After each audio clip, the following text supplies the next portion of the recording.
Hey writers, welcome back to my channel. I'm Rosy Hernandez. A lot of you have been asking lots of questions about shaving, so I thought I would make this video to let you know all you need to know about shaving. Now the first thing is, if you do not need to shave, do not shave. A lot of you have been saying that your parents, your moms are telling you that your hair grows back thicker. That is true. It does grow back thicker and longer. So if your hair is short and like blonde and thin and you can't really feel it or see it, there is no point of shaving. You are a very, very lucky girl. Trust me, it is a pain in the butt to shave, okay? If you can avoid it as long as possible. So that being said, it does grow back thicker and longer, which means that you do have to shave often. Like once you start shaving, you're gonna shave forever unless you just don't care and you let your hair grow out. And you know what? That's fine. Do whatever you want to do. You don't have to shave. You really don't. And if you're wondering like how often you have to shave, it all depends on your body. It all depends on how fast your hair grows and what you feel comfortable with. So for me, for example, during the summer, I'll shave like twice a week. It just depends on how I'm feeling. Sometimes I'll let it grow a little bit more and I know I'm not going to be wearing a dress or shorts. It just depends, honestly. During the winter, I'll shave like once every other week. Like seriously, sometimes I just don't care. So it all depends on you, but just know that during the summer, you'll be shaving more often compared to the winter. You also have to know that you need the right tools to shave. So for example, you need shaving cream, you need a razor. So you have to have your tools in order to be able to shave. Sometimes you might run out of shaving cream, which I'll give you a hint.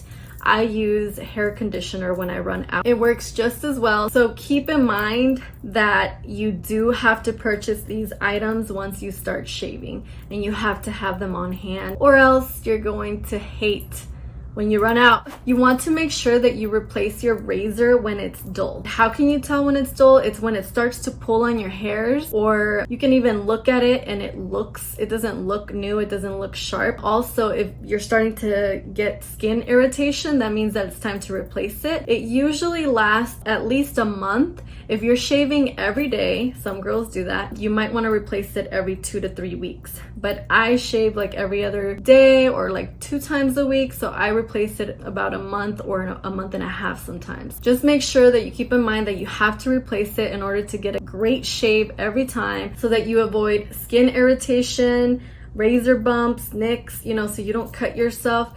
You want to make sure you have a fresh new razor. As soon as it becomes dull, throw that away and use a brand new razor. If your skin is sunburned or like you have a cut or anything like that, avoid shaving because you can irritate the area more and you can also get an infection. So you want to avoid shaving if you have sunburn or skin irritation or a cut or anything like that, any type of burns.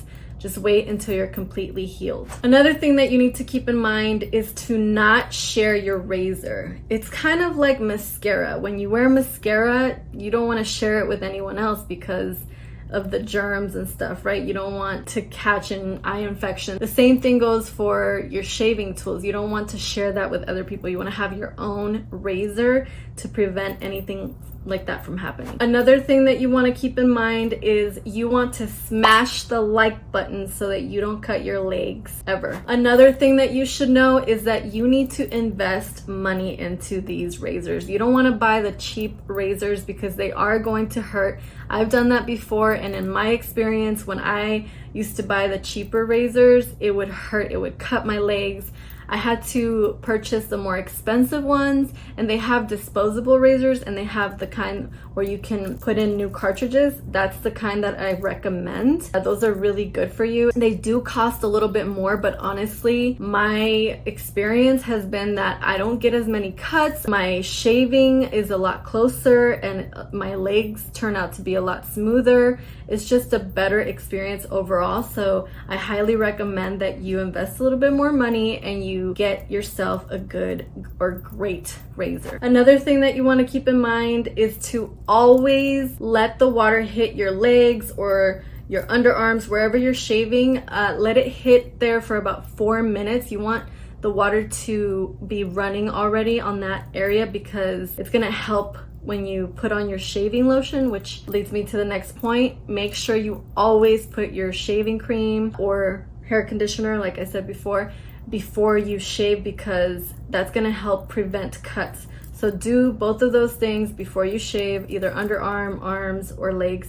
I do not suggest that you shave your arms, by the way. I'm gonna make a different video on what to do, so keep a lookout for that. In case you are one of those people, then make sure you have water running on it for 4 to 5 minutes and use shaving gel or hair conditioner. The last thing that you need to know about shaving is you want to make sure that you moisturize your skin right after. It's gonna help lock in the moisture. I usually use oil or just body lotion so that it locks in the moisture and keeps your legs soft and smooth. And when it comes to my underarms, I use deodorant. I actually like to apply it right away. I feel like it locks it in and it helps prevent me from sweating all day, or like, you know, it really does help prevent that. I used to like wait a while and then put it on, and it was like too late. So you want to make sure you put it on as soon as you are done shaving, when you get out the shower, and that's going to help lock in that moisture and lock in that deodorant so that it can do its job. All right, that is all for today. If you have any questions or comments, leave it down below.